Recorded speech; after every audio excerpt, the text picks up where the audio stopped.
Darren Bailey, thanks for joining us again on the Illinois Channel. It's been a while. What did you make of tonight's debate?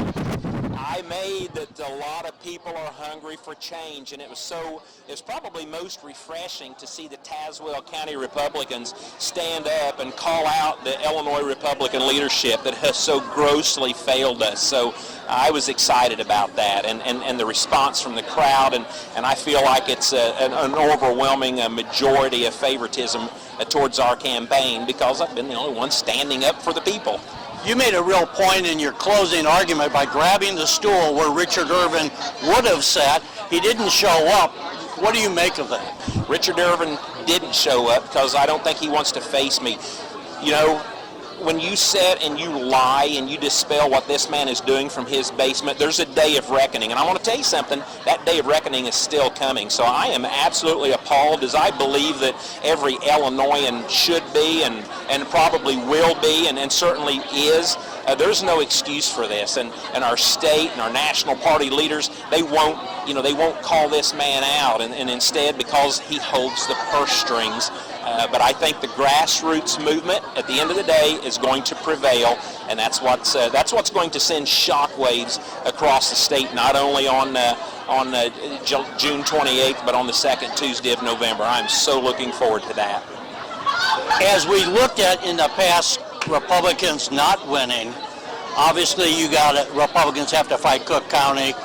Some of DuPage, they said, is now purple because people moving out of Cook County into DuPage that used to be reliably Republican. I know you're very strong downstate.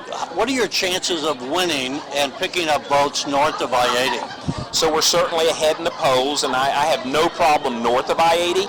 Obviously, in the city of Chicago and the immediately surrounding counties, that's where there's concern at. So we have a high name recognition ID. We're currently winning in the polls. That's why Irvin is trashing us so desperately, with his messaging. So we believe Central and Southern Illinois will win the primary for us, and then when that happens, Chicago and surrounding area, you're going to get to know Darren and Cindy Bailey and our message, because one thing about it, for the past 2 years that we've been fighting this fight, we've been in the city of Chicago a lot. Every week we're there doing something.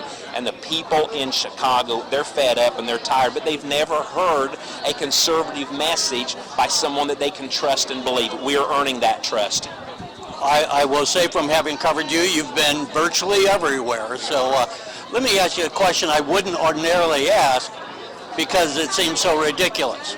But when we have the attacks against you, where the Irvin campaign is putting out flyers suggesting that you're a closet Democrat, closet liberal, I would say for those who have covered you, that seems laughable, but what would you want to say to those who don't know you, haven't been around you, and are getting these flyers?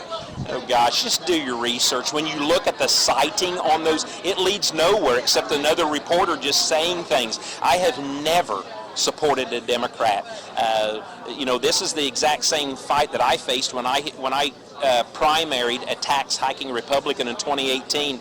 Basically, the bottom line is Cindy and I participated in Rush Limbaugh's Operation Chaos in 2008, and that's the only reason that I've ever pulled the Democrat ballot. So Republicans know that and they understand that. So it's absolutely ridiculous. All of this information that this man is putting out is false and twisted lies. Get on our webpage, BaileyForIllinois.com, and follow the truth. All my stories are shared there. Darren Bailey, thanks so much.